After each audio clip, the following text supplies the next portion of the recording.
வெண்ணிலா விலாக்ஸில் இன்றைக்கி நம்ம செய்ய போகிறது முள்ளங்கி சௌசௌ சாம்பார்.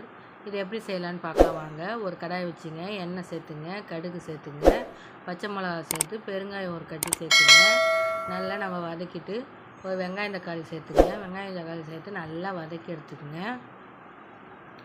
நல்லா வதக்கிட்டு நம்ம சௌசௌவும் முள்ளங்கி நம்ம சுத்தம் பண்ணி அரிஞ்சு வச்சுருக்கோம், அதையும் சேர்த்து நல்லா ஒரு வதக்கி மஞ்சத்தூள் சேர்த்துக்குங்க. மஞ்சத்தூள் சேர்த்து பருப்பு தண்ணி சேர்த்துங்க. பருப்பு நம்ம ஏற்கனவே வேக வச்சுருக்கோம், அதில் அந்த பருப்பு தண்ணி நம்ம சேர்த்துக்க போகிறோம். சேர்த்து மிளகாத்தூள் உப்பு சேர்த்து ஒரு கொதி விடுங்க. ஒரு கொதி வந்த பிறகு நம்ம பருப்பை சேர்த்து புளி தண்ணி சேர்த்து நம்ம இறக்கலாம். சுவையான சாம்பார் ரெடி ஆகிடும். நம்ம சேனலுக்கு ஒரு சப்ஸ்கிரைப் பண்ணுங்கள், பக்கத்தில் உள்ள பெல் ஐக்கானு டச் பண்ணுங்கள். அப்போ தான் நாங்கள் போடுற வீடியோ உடனுக்குடன் உங்களுக்கு வந்து சேரும். நீங்கள் ஒரு இது இந்த மாதிரி ட்ரை பண்ணி பாருங்கள். பார்த்துட்டு எங்களுக்கு கமெண்ட் பண்ணுங்கள். அவ்வளோதான், ரெடி ஆகிடுச்சு. நன்றி.